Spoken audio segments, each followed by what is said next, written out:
በስመ አብ ወወልድ ወመንፈስ ቅዱስ አሐዱ አምላክ። በስመ አብ ወወልድ ወመንፈስ ቅዱስ አሐዱ አምላክ። በስመ አብ ወወልድ ወመንፈስ ቅዱስ አሐዱ አምላክ አሜን። የአባቶቻችን አምላክ የቸርነት ባለቤት ቸሩ እግዚአብሔር ከዚህ ሰዓት ከዚህ ዕለት ያደረሰን ቅዱስ ስሙ የተመሰገነ ይሁን። እንዴት ዋላችሁ? ቸሩ እግዚአብሔር ፈጣሪያችን ለአምላክነቱ እንደሚገባ በድጋሚ የተመሰገነ ይሁን። ዝትነ ማርያም ድንግል ወላዲተ አምላክ ቅዱስ መስቀሉ ቅዱስ ቤተ ክርስቲያኑ ያከበራቸው ቅዱሳን ሁሉ ስማቸው የከበረ የተመሰገነ ይሁን። እንኳን አደረሳችሁ። ክርስቶስ ተንሳ እሙታን አሰሮ ለሰይጣን ሰላም ሆነ። በይቅርታው በቸርነቱ ፍስሐ ሰላም ተድላ ደስታ ፍቅር አንድነት ገነት መንግስተ ሰማያትን የሰጠን የአባቶቻችን አምላክ ቅዱስ ስሙ የተመሰገነ ይሁን። የተመሰገነ ይሁን። የእመቤታችን ጣዕሟን ፍቅሯን የንጹሐንን በረከት የትንሣኤውን ሀብት ረድኤት ያሳድርብን። እንግዲህ በዚያ ማዶ ያላችሁ አዳራሽ ላይ ሲሆን ቢጮሁት ይሰማል። እዚህ ግን ንፋስ ስለሚወስደው አካባቢው ክፍት ነው። ብዙ ሰው እዛ የሚቀመጠው ሲመሽበት ለመሄድ ይመስለኛል። ግን አብዛኞቹ የአካባቢ ሰዎች ናቸው እና ለምን ያችን ስፍራ እንደሚመርጧት አይገባኝም። ወንበር ካለ ወንበር ከሌለ ይኸው ቄጤማው በሙሉ የተመቸ ነው ለመቀመጥ ያክል ማለት ነው። አንድ ማሳሰቢያ ልስጥና ወደ ትምህርታችን እንገባለን። እንግዲህ እንደ እግዚአብሔር ፈቃድ ዛሬ የእመቤታችን ልደቷን ስናከብር 4ኛ ቀን ነው። ለትምህርታችን ክፍል 4 ነው። ሐሙስ በ7 ጉባኤውን እናጠቃላለን። የማጠቃለያውም ቀን የሚያስፈልገውን ነገር አስቀድማችሁ ተዘጋጁ። ስለት ያላሟላችሁ ካላችሁ ስለታችሁን ቢቻል እስከ ነገ አሟሉ። ግን ሰው ስለቱን ቢያሟላም ባያሟላም ያው አስፈላጊውን ዝግጅት አድርጉ። በእኛ በኩል ያለው ነገር ችግር ስለሌለው አዘጋጅቶ መጠበቅ ነው። ስለዚህ ያን ቀን አስቀድሞ ነገሮችን ሁሉ ጨራርሶ በሰዓት ምህላውም ጉባኤውም ተደርጎ ከዚያ በረከቱን ሁሉም ሰው ቀምሶ ወደ የማደሪያችን በእግዚአብሔር ቸርነት እንሄዳለን ማለት ነው። ስለዚህ ይህንን እንድናስብበት ነው አንደኛው ነገር። ሁለተኛው ወደ መሀል አካባቢ ኋላ ዝናም ከመጣባችሁ እቺ መሬቷ ጥሩ ናት።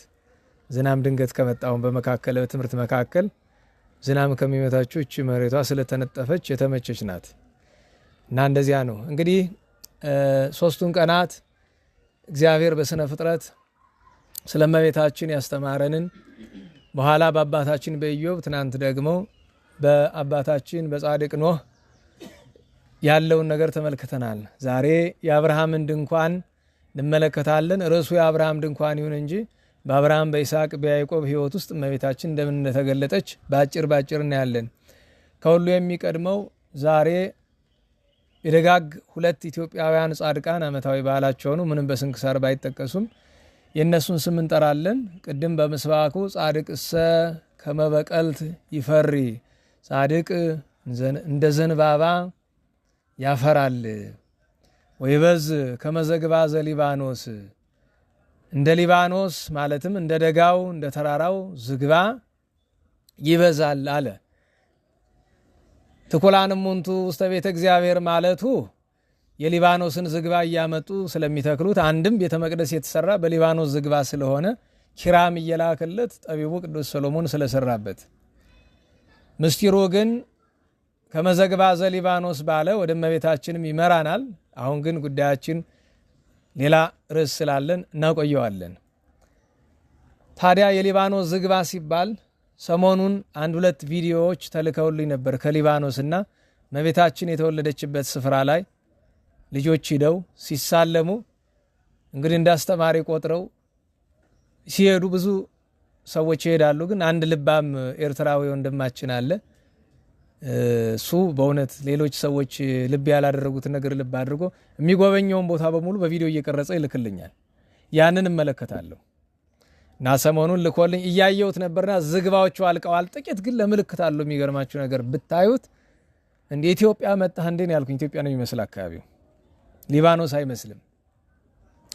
እና ለሁሉም ዛሬ በተለይ እንደ ዘንባባ ያፈራ ብዙ ትሩፋት የተገኘበት ኢትዮጵያዊ ቅዱስ ጻድቅ ካህንና ሐዋርያ አባታችን መልከ ጼዴቅ የሚዳ ኦሮሞ የሚባል የምታውቁ ካላችሁ ሰሜን ሸዋ ውስጥ የሚዳ ወይም የደብረ መድኃኒቱ በጎጃም፣ በወሎ፣ በሸዋ፣ በትግራይ፣ በዳሞት ማለትም በደቡብ ኢትዮጵያ ክፍል በሐዋርያዊ አገልግሎት በንጽህና በቅድስና በድንግልና የኖረ ጻድቅ ሰው ነው።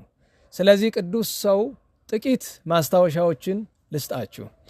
ማስታወሻ እንዲሆናችሁ አንዳንድ ጊዜ አበይት ቅዱሳንንም ስለማናውቅ ከነሱ ጋር ግንኙነት ባላቸው በምናውቃቸው ማስተሳሰር ጥሩ ነው።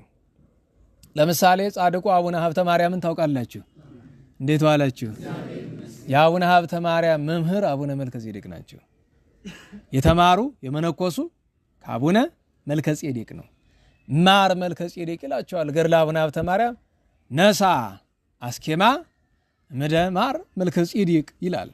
ከታላቁ ሊቅ ከገዳማዊ ከርዕሰ ምኔት ከአባ መልከ ጼዴቅ ይላል።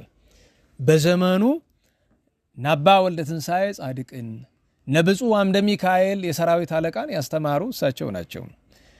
አጭር ታሪክ። አቡነ መልከ ጼዴቅ የተወለዱ በ14ኛው መቶ ክፍለ ዘመን ሁለተኛው አጋማሽ አካባቢ ነው። የተወለዱት ጎጃም ደጋጋ ዳሞት ነው። አባታቸው አገረ ገዢ ነው። ቤተ መንግስት ነበረው። የካቲት 16 ቀን ተወልደው ለአገረ ገዢ ልጅ እንደሚገባ አደጉ። ዳዊት ተማር ብሎ ከአንድ መምህር አስገባቸው። ደስ አላላቸው። እምቢ አልማርም ብለው ወጡ። እምቢ ካልከኝማ ሚስት ነው ማጋባ ብሎ ሚስት አጋባቸው። ነገር ግን ድንግልናቸውን ጠብቀው መጻሕፍትን ቤታቸው ይመረምሩ ነበርና ከሚስታቸው ጋር ሳይቃረቡ ጋብቻውም የግድ ነበርና ከወላጆቻቸው አምልጠው ወደ ወሎ ወርደው ደብረ ዳሪት ወይም አሮን መንክራዊ ገዳም ገቡ። ያን ጊዜ ታላቁ ጻድቅ አቡነ አሮን አርጅተው ነበረ። አቡነ አሮን መንክራዊ ማለት ታውቁታላችኋል። ጣራው ክፍቱ ነው፣ ዝናብ የማይገባበት ማለት ነው። ከዚያ ሥርዓተ መንኩስናን አስተምረው አመነኮሷቸው። አቡነ መልከ ጼዴቅ ከዚህ በኋላ ቅዱስ ሚካኤል እየመራ ወደ ሸዋ ወስዶ ዛሬ ደብረ መድኃኒት ተብሎ የሚጠራውን በዚያ ጊዜ ጻድቁ ቅዱሱ እስጢፋኖስ የሚባል ሊቅ ይኖርበት የነበረውን ገዳም ሄደው ተቀላቀሉ። 7 ዓመት ደብረ መድኃኒት በምትባል ዋሻ ከቆሙ ሳያርፉ ከዘረጉ ሳያጥፉ እግዚአብሔርን እየለመኑ ኖረዋል። የጌታን ሕማም እያሰቡ በመዓልት በሌሊት 3 ሺህ እየሰገዱ ራሳቸውን እየገረፉ 13 ሕማማት እየተሳተፉ ኖረዋል። ቅዱሳንን መጎብኘት በፈለጉ ጊዜ ወደ ደብረ ሊባኖስ ወርደው ከጻድቁ ከአቡነ እንድርያስ በወቅቱ በአቡነ ተክለ ሃይማኖት መንበር ከተሾሙት ከአቡነ እንድርያስ ጋር ብዙ ጊዜ ቆይተዋል። በዚያም እያሉ አንተ ቅዱስ ሰው ነህና በዲቁና ላይ ቅስና ይገባሃል ብሎ ቢሏቸው እምቢ አሉ።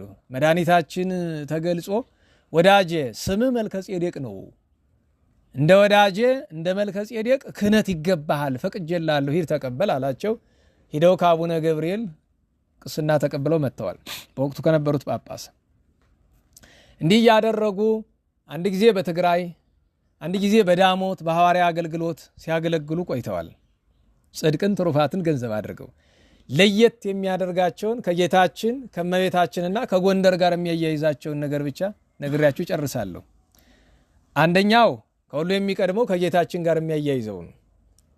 ፈጣሪያችን ብዙ ጊዜ አቡነ መልከ ጼዴቅን ይገለጥላቸው ነበር። መድኃኒታችን ሲገለጽላቸው አንድ ጊዜ ግን ወደ ኢየሩሳሌም ወረድ አላቸው። ኢየሩሳሌም ወርደው ለ26 ቀናት ቅዱሳት መካናትን ተሳለሙ።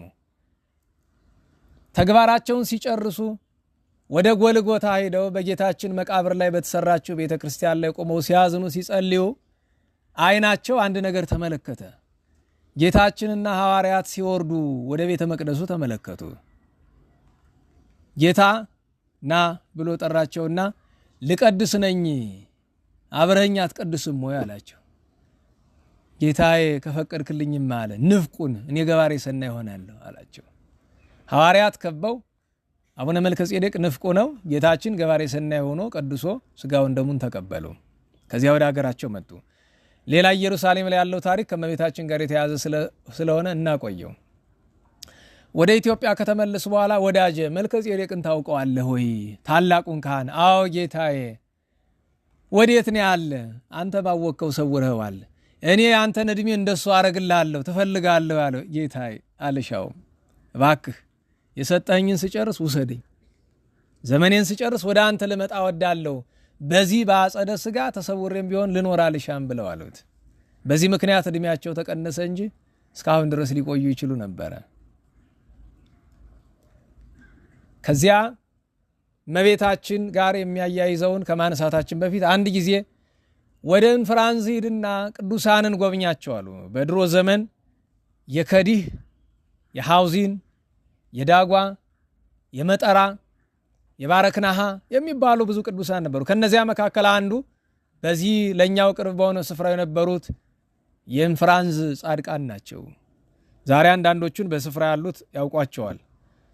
ወደ ማህበረ ጻድቃን ሄደው ከነሱ ጋር ሰላምታ ሲለዋወጡ አንዲት ሴት ወደ እሳቸው ትመጣለች። አንዲት ምን? አዎ ልብ በሉ። ትመጣና እጅ ነስታቸው አባቴ ሆይ እድሜ ዘመኔን ስናፍቅህ ኑሬአለሁ፣ ንስሐ ልቀበል ካህን እስካሁን አላገኘሁምና እባክህ ንስሐዬን ተቀበለኝ ትለዋለች። አቡነ መልከ ጼዴቅ ፈርቶ ይንቀጠቀጣል። ምክንያት ቢሉ ቅዱሳን ሲበቁ በራሳቸው አክሊል ይታያል አይደለም? በራሷ ብቻ አይደለም፣ በትከሻዎቿም በእጆቿም በመላ አካሏ በሙሉ የብርሃን አክሊል ይዞራታል። ከሱም አልፎ ቅዱስ ሚካኤልና ቅዱስ ገብርኤል ሰይፍ መዘው ግራና ቀኝ አጅበዋት ነው የሚሄዱ። ያችን ቅድስት ሴት ከእግሩ ወድቃ ንስሐ ሰጠኝ። እንዴት ያለ ነገር ነው? ምኑን ነው ላንቺ ንስሐ መስጠሽ? ግድ የለህም ስጠኝ ዝም ብለህ ግድ አለችው። ካልሽኝማ ብሎ ንስሐ ሰጣት። እቺ ሴት ምን በድላ ነው ንስሐ የገባች ቢሉ ሰው ናትና ቢጠፋ የጥንት ሐልዮ አይጠፋም። ዋናው ግን ይገድሉን የጻፈው ቅዱስ ምን አለ? ገድላ የአቡነ መልከ ጼዴቅን ገድል ያጻፉት ጻድቁ ንጉሥ አጼ በደ ማርያም ናቸው። የጻፈው ግን ደቀ መዝሙራቸው ነው። ሲጽፍ ምን አለ? ይሄ የተደረገ ያቺ ሴት እውነት ኃጢአት ኑሮባት አይደለም፣ ምን ብትሆኑ በካህን ፊት ኃጢአተኛ መሆናችሁን አትዘንጉ ለማለት ነው። በተለይ እህቶቻችን ትንሽ መልካም ትሰሩና ልባችሁ ካላችሁ ልብ ማለት ነው ያብጣል፣ በረድ አድርጉት ነው። 3-4 ቀን አዳራሽ አጽድተሽ እኔ በቃው ነኝ እንዳትይ። እውነቴን ነው። ስራ መስራት ትሁት ነው ማድረግ ያለበት፣ አያስታበይም። ያቺ ሊቃነ መላእክት የሚከባት የብርሃን አክሊል የወረደላት እናት ራሷን መላእክት የሚከባት አክሊል የወረደላት አድርጋ አትቆጥርም። እንደ አንድ ሀጥ ሰው ነው ራሷን የምትቆጥረው። መንፈስ ቅዱስ ያስተምረን ነው። ከመቤታችን ጋር በተያያዘ ደግሞ እናንሳ፣ የመቤታችን መታሰቢያ ስለሆነ ጻድቁ መልከ ጼዴቅ ወደ ኢየሩሳሌም ሄደው ከጎብኙ ስፍራ አንዱ ጌቴሴማኒ ነው።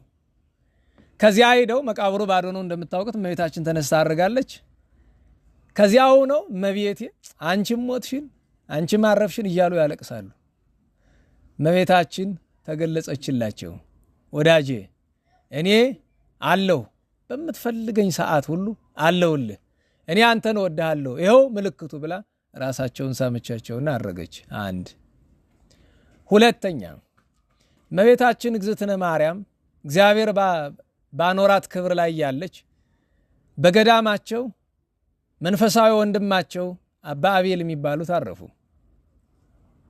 በአጋጣሚ ንስሐ ሳይገቡ ነውና አቡነ መልከ ጼዴቅ ደማቸው እስኪፈስ ንስሐውን ወሰዱለት። አልቅሰው ጌታችን ፈቅጄልሃለሁ ከሲኦል ይውጣልህ አሏቸው። ሲወጣ እመቤታችን ቀረብ ብላ ይቺ ነፍሴ የኔ ናት አለች። አቡነ መልከ ጼዴቅ ቀረው አይ እመቤቴ የኔ ናት እንጂ ለምን እንደሱ አልክ? የደሜ ዋጋ ደሜን አፍስሼ ንስሐውን ወስጄ እኮ ነው ያስማርኳት። ስለዚህ ለኔ ነው የሚገባ፣ እመቤታችን ለኔ ነው የሚገባ። እንግዲያውስ ወደ ልጄ እንሂድ፣ ልጄ ይፈረዳ አለች። እሺ አሁን እሳቸው እመቤታችን የመከራከር መጠን ኑሯቸው ሳይሆን ትምህርት ስላለው ነው። ሄደው ጌታዬ የችን ነፍስ የደም ዋጋ ትሁን ብለህ ሰጠኸኝ የለ? አዎ ይኸው እመቤታችን የኔ ናት አለችኝ። ጌታችን ለምን እንደሱ አልሽ? ኢትዮጵያውያን በሙሉ አስራት ያደሉ ስንኳችኛይቱ አማላጁ ራሱ መልከ ጼዴቅ የማን ነው አለች። እውነት ብለሻል እናቴ፣ ሁሉም ያንቺ ነው ውሰጂ አለች። አቡነ መልከ ጼዴቅ ሰግደው ተመለሱ።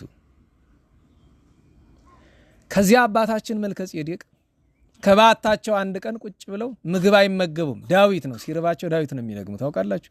ዳዊት ህብስት ያወርዳል። በሉ ወጸግቡ ጥቃለዋ አይለው ልባትለውም እንጂ እያንዳንድ በሉ ወጸግቡ ጥቃለዋ እና ሲርባቸው ዳዊት ነው የሚደግሙ። አንድ ቀን ዳዊት 3 ጊዜ ነው የሚያደርሱት በቀን ዳዊትን እና የመጀመሪያውን ሲያደርሱ እመቤታችን ህብስትና ጽዋ ይዛ ታየቻቸው። ዳዊት ስትደግም ደስ ደስ ስለሚለው እንካየም ብላለቻቸው። ከዚያ ከተመገቡ በኋላ ወደፊት እንደዚሁ ማይድ ሲያሻ ዳዊት እየደገምክ ጥራኝ አለቻቸው። የቅዱስ ዳዊት መዝሙር ሲደግሙ ህብስት ሰማያዊ ተመግባቸው ነበረ። እኒ ቅዱስ አባታችን ከብዙ ትሩፋታቸውን ጥቂት ከነገርኳቸው ሊያርፉ ሲሉ ጌታችን ቃል ኪዳን ሲሰጣቸው አንድ ነገር ለመኑት። ጌታዬ የሰጠኝ ስምን የጠራ መታሰቢያን ያደረገ ዝክርን የዘከረ ብዙ ቃል ኪዳን ሰጠኝ።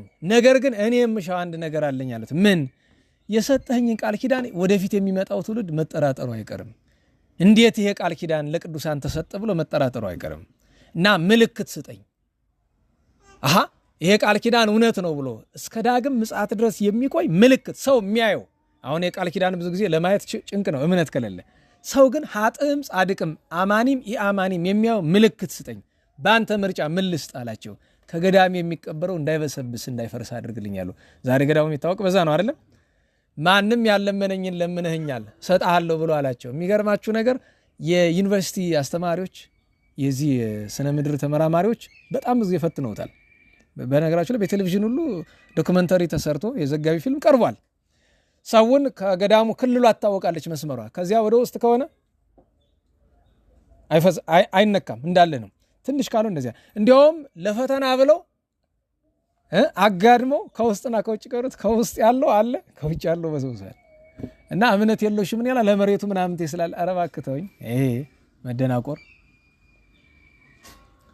እና ጻድቁ ካረፉ በኋላ ብዙ ተአምራት ሰርተዋል። ከአስደናቂ ተአምሮቻቸው መካከል በገድላቸው ላይ የቅርብ ጊዜ ተአምራት ተጽፈዋል። ለምሳሌ አንደኛው ተአምራቸው አጤ ምኒልክ በዚያ ሳልፉ ለገዳሙ ምንም ስጦታ ሳይሰጡ አለፉ።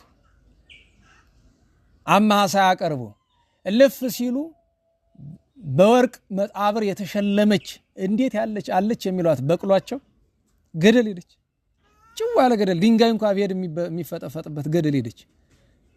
ኋላ አይ በቅሎይቱስ መቼም አንድ ጊዜ ሙታለች፣ እቃው ግን ንብረቱ ግን ይጠቅመናል፣ ንብረቱን አምጡ ተብሎ በታች ቢወርዱ ቆማ ሳር እየጋጠች ናት። ምንም ነገር የተጫረ ነገር የላትም።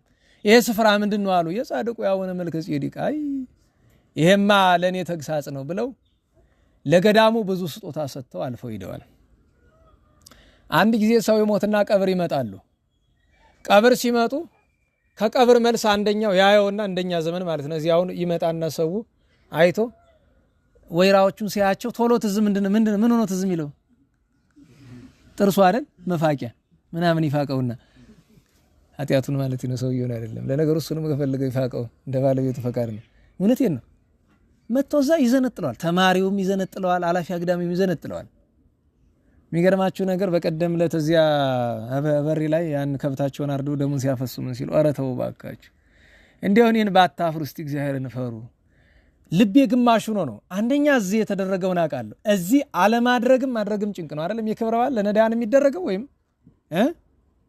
ለወገኖቻችን ምን አድርግ እኔ ያስጨንቀኛል። ምክንያቱም እዚህ ቅጽር ውስጥ ከደመ ወልደ አምላክ በቀር ከመድኃኒታችን ቅዱስ ክቡር ደም በቀር ሌላ ደም አይፈስም። እንዳንተው ይጨንቀናል፣ እንዳናደርገውም ይጨንቀናል። እና ተው ብየስል በግማሽ ልቡኜ ነው። አይ እናንተ ሳደርጋችሁ የለም ቢሉኝ ግን ተዘጋጅቻለሁኝ። ምን ልል ኧረ እኔ አይደለሁም እነሱ ናቸው ለማለት። እውነትም እናንተ ናችሁ። እኔ ገንዘብ ሰጥቷቸው እንጂ እዚህ ረዱ አላልኩም እኔ። ኋላ ግን የሚገርመው ሰበካ ጉባኤ ተደዋውዬ እስከማስከለክላቸው ድረስ ሸክ አድርገው ጨርሰዋት። እንዴት ይሆናል? እና የሚገርማችሁ ነገር ወጥቼ ምንድን መሰላችሁ ያልኳችሁ ይውላችሁ በሞቴ። ሌላው ቢቀር እነዚህን ወይራዎች ተመልከቷቸው። 5 ወይራዎች አሉ አይደለም? በደናው ጊዜ ልብ ያላቸው ልጆች የተከሏቸው ማለት ነው። እቺኛት እየደረቀች እንደሆነ አይታችሁ አይደል? ዋናይቱ እየደረቀች ነው ውሃ ከማጣት የተነሳ። ዋናው ተጠያቂ ነኝ የበር ላይ ተቀምጬ ግን የመቸስ እዩት። ሁሉ ጊዜ አርደው የሚቀብርበትን ቦታ ተመልከቱት። ዛፏ ሙሉ በሙሉ እሷ ከጥቅም ውጭ ናለች፣ ደርቃለች። እና ለጽዋት ያላቸውን ክብር እንድታውቁ ብዬ ነው። እዚያ ሄዶ አንዲትን ወይራ አያ ተገዳሙ ክልል ውስጥ ቢሆንም ግን ሰፊ ነው እንግዲህ ከዱር ውስጥ ነው። እቺ ታስፈልገኛለች ብሎ ቆርጦ ይዟት ሄደ። ምንም አላሉትም እስከሚደርስ ቤቱ። አቤቱ ደርሶ ወረጅ ብትባል ያቺ እንጨት ትከሻው ላይ ቀጥ ቢያረጉ ቢሰሩ ልብ በሉ ተሸክሞ እስከ ስንት ሰዓት መቆየት ይችላል? መንገዱን ሁሉ ተሸክሞ ነው። እዚያ በኋላ ሲተኛም ተሸክሞ አይሆንም። እዚያ አካባቢ ሰውየው ተንኮል አይደለም አያውቅም። ምንድነው ጉዱ ብሎ ቢጠይቅ ከምን ያመጣት አዝገዳሙን አይ ጻድቁ ናቸው ያሰሩ። ሄድ በል እንደተሸከምክ ጉድ ከሚፈላ ሂድና ከቆረጥክባት ቦታ ላይ ወስደ ጣላት ይሉታል። እሺ ብሎ እንደምንም ወዙን እያንጠፈጠፈ ሄዶ እዚያ ቦታ ላይ ሲደርስ ትከሻውን ለቀቀች። ሄዳ መልሳ ተተክላ ለምልማ ዛሬ ድረሳለች ይባላል። እንዲህ ያለችው ታምረኛ ዛፍ ማለት ነው። ከሁሉ በላይ የሚያስገርመኝ ግን ምን ይመስላችኋል? ባልና ሚስት ሲኖሩ ዛሬ ሚስቶች ያው ጠንቀቅ በሉ፣ ሴቶች ማለት ነው። ሚስትስ 2-3 ነው፣ ዝም የለ ስራ ፈት ነው ተገላለ ያለ። ግን አግቡ በጊዜያችሁ ማለት ነው። በጣም ሳትፈጥኑ በጣም ሳትዘገዩ አግቡ፣ ወይ መንኩሱ እና ባልና ሚስት ባል ገዳም ይሄድና የአቡነ መልከ ጼዴቅን ቃል ኪዳን ይሰማል። አራ እኒ ጻድቅማ ዋስ ናቸው ለኔ እዘክራለሁ ይልና ሚስቴ ሆይ ጻድቁን እንዘክራለን አልፈልግም አለችው። አረ ተግደለሽ አልፈልግም ከፈለክ አለችው። ትችላለህ ግን ሀብታችን ለሁለት እናድርገው መጀመሪያ ከራስ ወገን ዘክራለችው። በአንድ ትዳር ውስጥ እየኖሩ ግን ገንዘብ ወደ ሁለት ተከፍሎ እሱ የራሱን ሲዘክር እሷ ቀኗ ደረሰና ሞተች።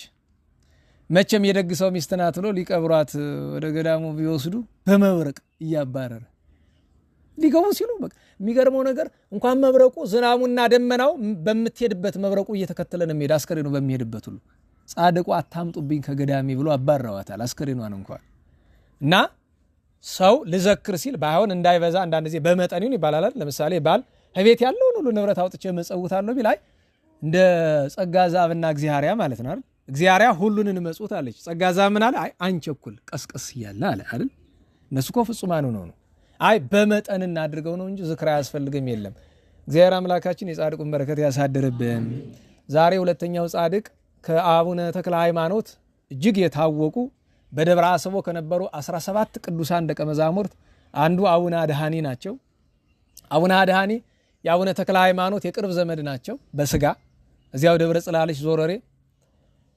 በልጅነታቸው ምናኔ ወጥተው የአቡነ ተክለ ሃይማኖት ረዱ ነው ቅድስና ተምረው ኋላ አቡነ ተክለ ሃይማኖት ካረፉ በኋላ በአቡነ ፊልጶስ ዘመን 12ቱ ተመርጠው ንብራነድ ተብለው ሀገረ ስብከት ሲካፈል አቡነ ተክለ ሃይማኖት በሀገረ ዳሞት ለአገልግሎት ሂደው እያለ አብረው ሂደው ስለነበረና አገሩን ስለሚያውቁት በሐዋርያነት በአባትነት በዳሞት ማለትም ዛሬ ወላይታ አካባቢ ሳይሆን አይቀርም ተሹመው በስብከተ ወንጌል በንጽህና በቅድስና አገልግለው በመልካሙ ሽምግልና ግንቦት 4 በዚህች ቀን አርፈዋል። እግዚአብሔር የጻድቁን በረከት ያሳደረብን። አባ ዮሐንስ ሊቀ ጳጳሳት የእስክንድሪያው በደጋጉ ዘመን የነበረ በነዘይኑን እንደዚሁም የቅዱስ ፊቅጦር አገልጋዮች የነበሩ በስደት ከነበሩበት ከህንድ ሀገር መጥተው በዚህች ዕለት ሰማዕትነትን የተቀበሉ ቅዱሳን አባቶቻችን ሶሲማና ኖዳ ዓመታዊ የሰማዕትነት በዓላቸው ነው። እግዚአብሔር ሁሉንም በረከት ያሳድርብን። እንግዲህ ወደ እመቤታችን አርዕስተ ነገር እንመጣለን። ሰዓታችን ያው በነገረ ቅዱሳን ትንሽ ሳብ ብሎብናል፣ ግን ያለችው 15 ደቂቃ ትበቃናለች። ዝትነ ማርያም ወላዲተ አምላክን ወደ ልደቷ ለመድረስ ክፍል 4 ላይ ሃይመተ አብርሃም አባ ጊዮርጊስ በዘጸሎት ጸሎት ዘሰባቱ ጊዜያት በሚለው ድርሰቱ ሃይመተ አብርሃም አብ ዘኮንኪዮ ከመ ተድባብ ይላታል። የአብርሃም ድንኳን አንቺ ነሽ። አባ ሕርያቆስ ምንድነው የሚላት? ምን ለአብርሃም ተናግዶቱ አስተናግዶቱ አንግዶቱ ይላል በትርጓሜ። ተናግዶቱ ካለ እንግድነቱ፣ አስተናግዶቱ ካለ ነዳያን ድሆች መንገደኞች ሲመጡ፣ አንግዶቱ ባለው ምንድነው ሆስፒታሊቲ ነው የምትሉት፣ እንመጣበታለን። ስለ አብርሃም ድንኳን ለመነጋገር አባታችን አብርሃም ማን ነው ባጭር። አባታችን አብርሃም ከዚህ በፊት እንደምነግራችሁ የጻድቃን ጽድቃቸው ተደምሮ የማይደርስበት አባት ይባላል አይደል? ይሰራል እንዴት ዋላችሁ? ይህንን ለምደነው ነው መሰለኝ ድሮ ካህናት ምን ይሉ ነበር? ዛሬ በጣም እንዲያው የማር ወለላ ያክል ይሄ ድምፅ ማጉያ ሊወደድ ድሮ አይወደድም ነበር። ለምን? ጉሮሮ ይስባል ይባላል። ጉሮሮ ይስባል ማለት እኮ ስቦ ስለሚጠጣው አይደለም። በዚህ መጮህ ስንለምድ የጩኸት ሬንጃችን ወይም መጠናችን ዝቅ እያለን የሚሄድ ለዚህ ልክ ስለሆነ፣ ስለዚህ የምናወጣውን ኃይል እንደ ትልቅ ኃይል ይቆጥረዋል ሳምባችንና ጉሮሯችን ማለት ነው። ድምፅ ማጉያ በሌለቀን በዚሁ ልክ እንጩህ ስንል አንሰማም። በጣም እንጩህ ብንል ደግሞ ያለመድነውን ኃይል ይጠይቀናል። ስለዚህ ድምፅ የተሰለበ ይላል። እውነት ነው አይደለም? እንዴት ዋላችሁ? እና በእውነቱ ዘመን ያመጣው ነገር ነው። ግን አንዳንድ ጊዜ መቼ እንደኔ ላለ ደካማ ጥሩ ነው፣ ለመሰማት ይሆናል። መሰማት ደስ ደስ ይላል አይልም? ሰዎች ይኸውላችሁ ደስ ደስ የሚል ነገር ግን ጥሩ ያልሆነ ደስ ደስ የሚል ለምሳሌ ሰዎች ሲያከብሩን አይደል? ለምሳሌ ብድግ ሲሉልን ደስ ደስ ይላል። እግዚአብሔር ግን አይወድልንም እኮ ደግሞ በጣም አክብሮ ሲጠሩን የሚገርማችሁ ነገር ደካማ ነገር ልንገራችሁ። ቅድም በአጋጣሚ የሆነ ቃለ እግዚአብሔር ነው እየሰማው የተቆራረጠ ነው ቃለ እግዚአብሔሩና ምንድን ነው ጉዱ እያልኩ መሀል ላይ ድንገት ድርግም ብሎ አንዱ የኔን ስም ሲያነሳሰመው መከራ ሊሰድበኝ ነው መሰለ ብዬ አመሰገነ። ደስ ደስ አለኝ። አመሰገነ። ኧረ በስመ አብ የሚያመሰግነኝ ሰው አገኘሁ ብዬ ኋላ ራሴን ታዘብኩ። አሁን እቺም ደስ አሰኘች። አሁን ሰው አመሰግነኝ አላመሰግነኝ ምን ያደርግልኛል? ቢወቅሰኝስ ምን ሆናለሁ? ያመሰግነኝስ ምን ሆናለሁ? የሚያስፈራ ክፉ መስራት ነው አይደል? የሚያስፈራ የእግዚአብሔር ፍርድ ነው። የሚያስደስት የእግዚአብሔር ምሕረት ነው። የሚያስፈራ የእግዚአብሔር ፍርድ ነው። ሰው አመሰግን አላመሰግን ተነሳ አልተነሳ ያስገርማል። እና ወደ ትምህርታችን እንምጣ። አባታችን አብርሃም ከጻድቃን ሁሉ የሚበልጥ ትሩፍ ነው፣ ደግ ነው፣ የእግዚአብሔር ወዳጅ ነው፣ አርከ እግዚአብሔር ተብሏል። ታዲያ የእግዚአብሔር ወዳጅነቱ መገለጫ ምንድን ነው? እንግዳ ይወዳል። ዛሬ ማታ እንግዳ አለ፣ ሊቀ መንበሩ አሉ፣ እንግዳ አለ። ይፍቀዱ። መቼስ አለቅነቶትና ክብሩዬን ይፍቀዱ። ስርዓት እኮ ነው። አያችሁ፣ ስርዓት ነው። እኔ በእድሜ ወይ በማዕረግ እበልጠዋለሁ ብዬ እሱ ለሚወስነው ነገር እኔ በወስን ችግር ነው አይደል? ስርዓት ይባላል። በቃ ጳጳሱም ቢሆኑ ከዚህ መጥቶ ማሳደር የፈለጉ ስርዓት ጠብቀው ፍቃድ መጠየቅ አለባቸው። ግን አንድ ቀን ሞቅ ሲለኝ ልተላለፈው ይችላለሁ።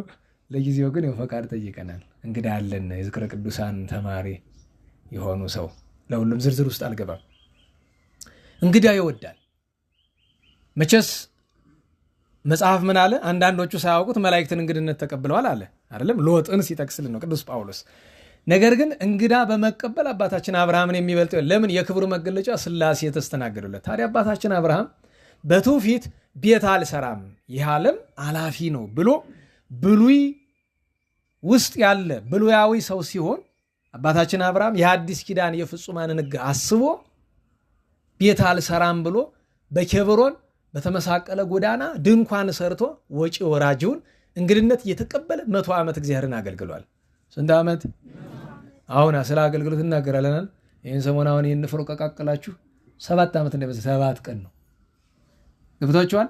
7 ዓመት ብታገልግሉ ኢምንት ነው። መንበረ መንግስት ሰንበት ትምህርት ቤት ስትሄዱ ወንድማችን ደሴ ያለ ታውቁታላችሁ? ደሴ ሐፂር አጭሩ አታውቁትም? ሰንበት ትምህርት ቤት በ80ዎቹ ጀምሮ ነበረ፣ አሁንም አለ። አይቀርም፣ ብታንቁት አይቀርም። እዚያ ደግሞ ሰርክ ጉባኤ አደባባይ ኢየሱስ ጀመረ አይደለም? እዚያ ጀመረ። ከሁለቱም አለ። ለዚያ ነው ስለማይሰማ ለሱ ውዳሴ ከንቱ አይሆንበትም። ልንገራችሁ፣ እዚያ ያለን ሁላችን ተጨፍልቀን የረገጠውን መሬት አናክልም። የሰው ክብር አታውቁም ብዙዎቻችሁ አይደል? ትልቅ ሰው ነው ሲበዛ፣ ተራ ሰው እንዳይመስላችሁ ብዬ ነው። ትልቅ ሰው በጣም የትልቅነቱ መገለጫ ምንድን ነው ካልከኝ አንዱ ይሄ ነው። በቃ ኮሚቴ ተቀየረ፣ እሱ ምን አገባው? መዘምራን እንደዚህ ሆኑ፣ ምን አገባው? እሱ ፈልጎ የሚመጣ ማንን ነው? ቸሩ መድኃኔዓለምን። አለቀ፣ በቃ አለቀ። ይህ አይደል የሚፈልገው? ዛሬ እኮ እንደ ብርቅ ነው አይደል? 20 ዓመት ያገለግል። አሁን ሰለስቱ ምዕት እንኳን ከተጀመረ 15 ዓመት አለፈው አይደል? ባለፈው 15 ዓመት የቆየ እንኳን ብርቅ አንድ ብርቅ ነው የሚታይ አይደል? አባታችን አብርሃም 100 ዓመት እንግዳ ሲቀበል አልሰለችም፣ ደስ ብሎት ተቀበለ። የእንግዳ መቀበሉ መገለጫ ወደኋላም ትንቢት ተነግሮለታል። እግዚአብሔር በሴም ቤት ይደር ተብሎት ስለተነገረለት እንግዳ ሲቀበል ቆይቶ አንድ ጊዜ ጸላይ ሰና ታሪኩ ረጅም ነው እንደምታውቁት። እንግዳ ቢያስቀርበት ለ3 ቀን ከሚስቱ ከቅድስት ሳራ ጋር ቢራብ ያቺ ድንኳን ያለ እንግዳ ብታድር እንደምን ከ3 ቀን በኋላ በነገራችሁ ላይ የ3 ቀን እንግዳ መታጣትን አባቶቻችን ወደ አዲስ ኪዳን አመጣው ለምስጢር ይተረጉሙታል። መቼም ምስጢር የሌለው ነገር የለም። መድኃኒታችንን ሐዋርያት ለስንት ቀን ነው አጠውት የነበረ? እንዴት ዋላችሁ? ወልደ እግዚአብሔር ይመስል በእንግዳ እንደሚለው እንግዳ አለ ማለት ማን አለ ማለት ነው? እግዚአብሔር አለ ማለት ነው። ስለዚህ 3 ቀን እንግዳ የለም ማለት ምስጢሩ እንደዚያ ነው። ማጣት እና በጣም አዝኖ ነበር። ሐዋርያት ያዘኑት ሐዘን ጌታን በማጣት አብርሃም አባታችን 3 ቀን እንግዳ ሲያጣ ያዘነው ሐዘን ይመሳሰላሉ።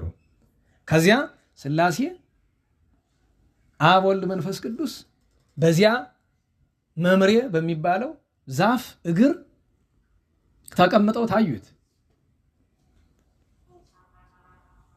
ሩጦ ሄዶ ተቀበላቸው። ወደ ድንኳን ግቡ፣ እረፉ፣ ምግብ እናምጣላችሁ አለ። ደክሞናል ዘለን አሉት። አንዱን አዘለ ገባ። ቢመለስ 3ቱም ገብተዋል። እግር ልጠብ አለ፣ በእጅ አሉት። አንዱን አጠበ፣ ዞር ቢል 3ቱም ታጥበዋል። ይኸውም ምስጢር ነው ብለዋል። ይህች ሥላሴ የታዘሉባት የታጠቡባት የተስተናገዱባት አባታችን አብርሃም ወይፈን እዚያ ያለውን ያማረውን ወይፈን አመጥቶ በፊታቸው ሰውቶላቸዋል። አይደለም? እንዴት ዋላችሁ? መስዋዕት አቀርቧል። ለእግዚአብሔር ምግብ አቀረበ። ሥላሴም እንደሚበሉ ሆነው ታይተውታል፣ መርቀውታል።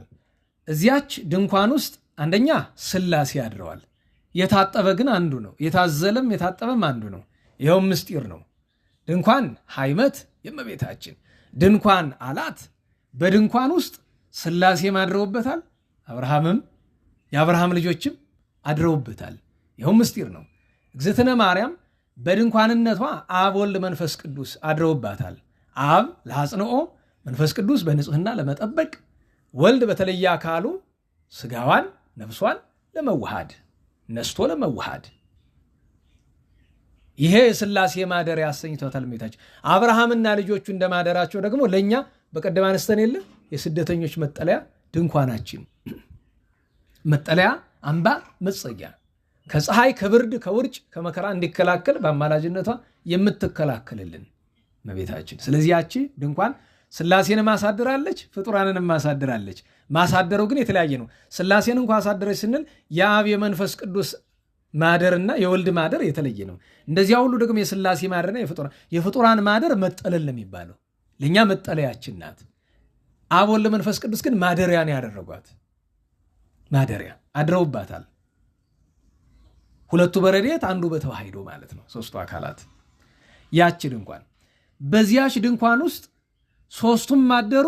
የታዘለ አንዱ የታጠበ አንዱ ምን ማለት ነው? ታዘለ በሚለው ማዘል ምንድን ነው? አካል ለአካል መነካካት ነው አይደለም? ከ3ቱ አካላት አንዱ አካል ከአብርሃም ባህሪ ከምትገኝ ከእግዝእትነ ማርያም ድንኳኗ ምሳሌ ከሆነችላት ከእግዝእትነ ማርያም ሰው ለመሆኑ መታጠቡሳ ምንድን ነው ቢሉ መታጠብም መንካት መነካካት ነውና እሱም ስጋዊውን ያጠይቃል። በምስጢሩ ግን አንዱ ለምን ታጠበ ቢሉ በኋላ ዘመን ስጋችን ተዋህዶ በፈለገ ዮርዳኖስ በማየ ዮርዳኖስ የሚጠመቅ ነውና ያን ሲነግረን ስርዓተ ጥምቀትን በዚያው ሲያስረዳን ነው። ኋላ የአብርሃምን ጥምቀት ደግሞ በማይሌኑ ትፌኑ ቃለከ ወሚመ ታረየንኑ ኪሃለተ አልቧል አይደለም? ጌታዬ አካላዊ ቃል አንድያ ልጅህን በዘመኔ ትልካለህ ያድነን ዘንድ ወይስ አታሳየኝም ያችን ነገር አለው። አይ ልጄን በአንተ ዘመን አልልክም፣ ነገር ግን ምሳሌውን ታያለህና ሁር እድ ወለ ዮርዳኖስ ወትረክብ ወለ መልከ ጼዴቅ፣ ሄድ ዮርዳኖስን ተሻገር መልከ ጼዴቅን ታገኛለህ አለ አይደል? ሄደ ዮርዳኖስን ተሻገረ ማለትም ስርዓተ ጥምቀት ነው ይሄ። ከዚያ በህብስተ በረከት በጽዋ አኮቴት ቅዱስ መልከ ጼዴቅ አስታኮት አይደለም? ይሄ የስጋው ደግሞ ምሳሌ ነው። አብርሃም የምእመናን መልከ ጼዴቅ የካህናት ምሳሌ ሆኗል። ህብስተ በረከት የስጋው ጽዋ አኮቴት የደሙ ምሳሌ። በዚያች በአብርሃም ድንኳን ውስጥ ምን ተሰውቷል? አዎ በነገራችሁ ላይ ጌታችንን ምንድነው የምንለው? መግዝአ ለሐይም ንጹሕ እንለዋለን። የተሰዋው ለሐይም ጌታ ነው አላል። ሉቃስን ዘላሂም የሚለው በሱ ምክንያት አይደለም? አዎ በዚያች ድንኳን ውስጥ ያ ላም እንደተሰዋ ከመቤታችን ያቺ ድንኳን ምሳሌ ከሆነችላት ከእግዝእትነ ማርያም የተወለደ መድኃኒታችን ኢየሱስ ክርስቶስ ከሦስቱ አካላት አንዱ በቀራንዮ አደባባይ መስዋዕት ሆኖ ዓለምን በደሙ በከበረ ደሙ አድኗልና ያቺ ድንኳን የእግዝእትነ ማርያም የእመቤታችን ምሳሌ ናትና ሃይመተ አብርሃም አባላት ይስሐቅ ቢሉ ቅድም ብያለሁ። ማስተናገዱ ካለን የማስተናገዱን ዋጋ የምታሰጭው ሲል ነው። ለይስሐቅ ቢሉ እመቤታችን ድንግል ማርያም በዕፀ ሳቤቅ እና በመዓዛው ይመስላታል። አብርሃም አባታችን ይስሐቅን ሊሰዋ ሲሄድ ጌታ በግን አመጣለት። ከምን እንደመጣ ያልተመረመረ በግን። ያ በግ የጌታ ዕፀ ሳቤቅ የእመቤታችን በግ የተገኘ ከዕፀ ሳቤቅ ነውና ዕፀ ሳቤቅ በግን እንዴት እንደሚያስገኝ አናውቅምና አይመረመርምና የጌታችን ከእመቤታችን በሕቱም ድንግልና መወለዱ እንዲያ አይመረመርም። ዕፀ ሳቤቅ ብዙ ጥልፍልፍ ያለው ሐረግ ነው። ያውም የእመቤታችን የክብሯን ብዛት ያሳያል። ስርጉት በቅድስና እንዲላት መጽሐፍ። ያዕቆብን ስናይ ወደ ፍኖተ ሎዛ ሲሄድ ወደ ሶርያ ሲሄድ በፍኖተ ሎዛ ደክሞት መሽቶበት ጋደም ቢል ደንጊያ ተንተርሶ ምን አየ? ሰዋስው ዘወርቅ ምድር ዘይበጽሕ እስከ ሰማይ ወመላእክት እግዚአብሔር ዘያርጉ ወይወርዱ። የወርቅ መሰላል ከምድር እስከ ሰማይ ተዘርግቶ እግሯ ካለቱ ላይ ከተንተራሳት አለት ላይ ራሱ ላይ ደግሞ ዙፋን አለ። እዚያ ላይ ዙፋኑ ላይ ንጉሥ ተቀምጦ አየ። መሰላል የእመቤታችን ዙፋን የከበረ ማኅፀኗ ንጉሥ የጌታ መላእክት ሲወጡ ሲወርዱ ማየቱ አምላክ ሰው አምላክ ሆነ ሲሉ አንድም አምላክ ሰው አምላክ ከሆነ በኋላ የሰውን ልመና ወደ እግዚአብሔር የእግዚአብሔርን ምሕረት፣ ቸርነት፣ ጸጋ፣ ሀብት፣ ረድኤት፣ ጣዕም ወደ ሰው የሚያመጡ ሆነዋልና ያቺ አለት የቤተ ክርስቲያን አንድም የአሕዛብ ምሳሌ ለዚህ አይደል ሰላም ለያዕቆብ እንተ ወለደ ነገሥተ ወለደ ተራስም ካህናተ በሀበ ሰዋስወ ርየ እንዘ ይነውም ሌሊት አለ ተነበየ ለአሕዛብ መንገላሚን ሚጠተ ሐውልተ እብን አመቀባ ዘይት አለ። ያ ደንጊያ የአሕዛብ ምሳሌ ነው። አሕዛብ ልባቸው እንደ ደንጊያ ቁረት ያለበት ነው። ቀዝቃዛ ነው አይደል? አለት ብዙ ጊዜ ፀሐይ ሲመታው ውሎ ሌሊቱን ሞቆ ያድራል። ቀዝቅዞ ነው የሚያድር። ሙቀተ መንፈስ ቅዱስ ካላገኙ በቀር አሕዛብ እንዲያ ናቸው። ስለዚህ ምን አለ? ለአሕዛብ ወደ ክርስቶስ ተመልሰው ያን ቅዱስ ቅብ ሰማያዊ ቅብ ማለትም ሀብተ መንፈስ ቅዱስ እንደሚቀበሉ ትንቢት ተናገረ ሲል ያቺ መሰላል የቅድስት ድንግል እግዝእትነ ማርያም ምሳሌ። በነገራችን ላይ ብዙ ጊዜ አባታችን ወይ ስንል ጸጋን የተመላሽ ብለን ሶስት አማራጭ አለናል። ቅድስት ድንግል ንጽሕት ለቻለ ሶስቱን ይላል። ካልሆነ ስንመርጥ የመጀመሪያው ምርጫችን ድንግል ነው። ሁለተኛው ቅድስት ነው። ሶስተኛው ንጽሕት ነው። ለእመቤታችን ስንጠቅሰው የሚበልጠው ሁሉም የእሷ ስም ሆኖ እያለ የሚበልጠውና ተካካይ የሌለው ስሟ ድንግል የሚለው ለምን? የእመቤታችን ድንግልና እንደሌላው አይደለም። ቅድስት ብንል አባባሉ ለየት ያለ ቢሆንም እንኳን ሌሎች እናቶቻችን ተጠርተውበታል። ግን ድንግል ቅድሚያ ለሱ እንሰጣለን። ሁለተኛ ከንጽሕት ይልቅ ለቅድስት ለምንድን ነው ቦታ የምንሰጥንን? በነገራችሁ ላይ አንድን ከቅዱሳን ከንጹሐን አባቶቻችን አንዱን ቅዱስ ከምንለውና ንጹሕ ከምንለው የበለጠ ማድረጉን የሚገልጥ የትኛው ነው? ቅዱስ ነው። ለምን ቢባል ንጹሕ ማለት ያልበደለ ነው። ቅዱስ ማለት ግን ያልበደለ እንደገና ደግሞ የሚገባውን መልካም ስራ የሰራ ነው። ቅድስናና ንጽሕና ይለያያል። ንጽሕና የመጀመሪያው ደረጃ ነው። ምንድነው እሱ? አለመበደል ነው። አለመበደል ብቻውን ግን የእግዚአብሔር አያደርግም። በነገራችን ላይ እግዝእትነ ማርያም አለመበደሏ በኃጢአት ውስጥ በሐልዮ በነቢብ በግብር አለመገኘቷ ብቻ አይደል፣ በትሩፋትስ ማን ይበልጣታል? በምስጋና ራሱ አይደል ሰላም ለልሳነኪ ዘአፈድፈደ ቅዳሴ እምካይናተ ሰማይ ሱራፌል እለ ይቀውሙ ቅድመ ሥላሴ መልካ ኪዳነ ምሕረት አይደል? ሱራፌል ኪሩቤል በምስጋና እመቤታችንን አይተካከሏትም በማመስገን።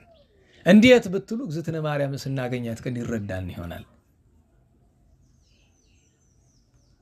እና እግዝእትነ ማርያምን ንጽሕት፣ ቅድስት፣ ድንግል ሌሎችም ብዙ ስሞች አሏት አይደል? እመቤታችን የምትጠራበት ስም ስንት ይመስላችኋል? እኛ የተረዳነውን ያክል ስንት ይሆናል? ይረሳኛል። ቁጥሩን አስታውሰዋለሁ ግን ዝርዝር ብትሉኝ ይረሳኛል። ግን ስንት 61 64 እሺ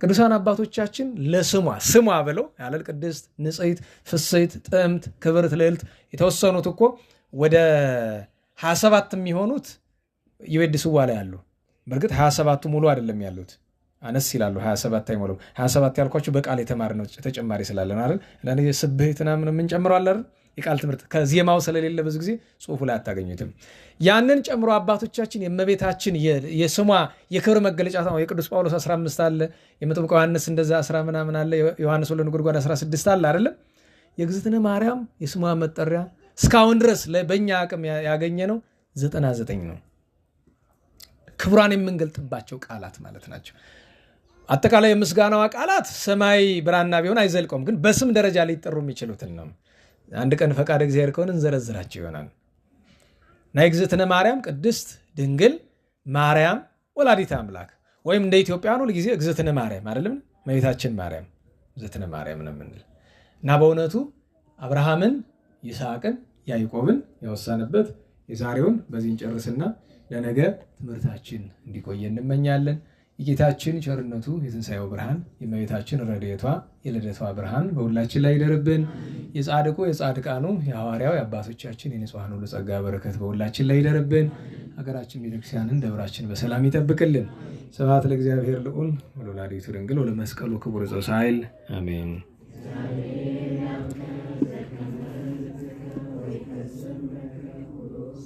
አሜን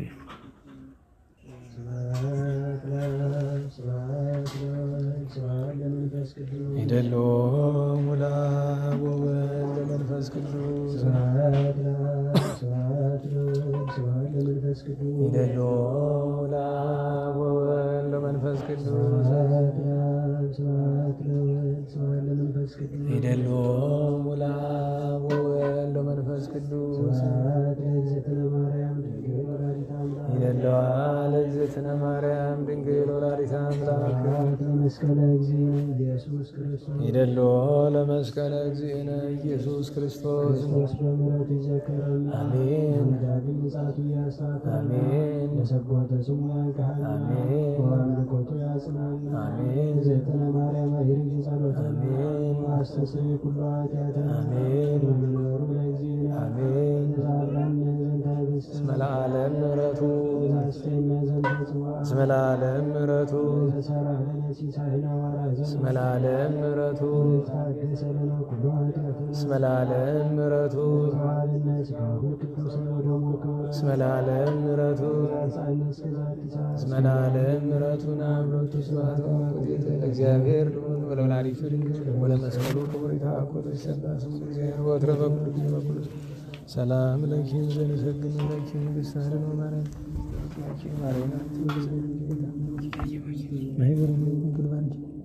ጸሎተ እግዝእትነ ማርያም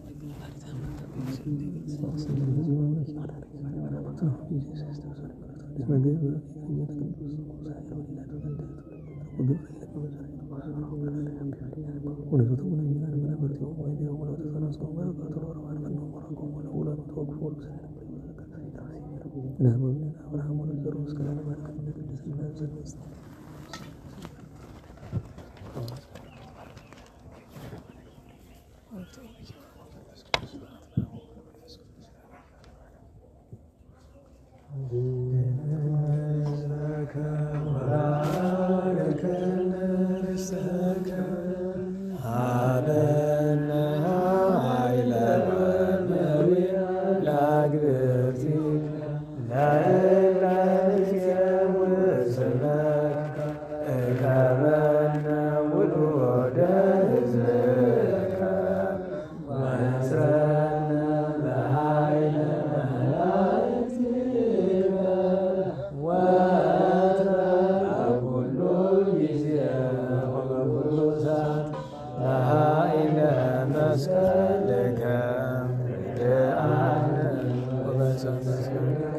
Amen.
አምላከ ሰላም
ኩልነ ወላዲተ አምላክ ከልጅ ወዳጇ ማልዳት አማን አቱን በብራት ቁጣውን በትዕግስት ላክልን። አባ ሕርያቆስ ለበለየሰ አባ ዘጊዮርጊስ የተለመነች እመቤታችን እኛም ትለመንን። ለመምህራችን ቃለ ሕይወት ያሰማልን። አገልግሎት ዘመናቸውን ይባርክልን እና ጤና ያድልልን። ለወንድሞቻችንም ቃለ ሕይወት ያሰማልን።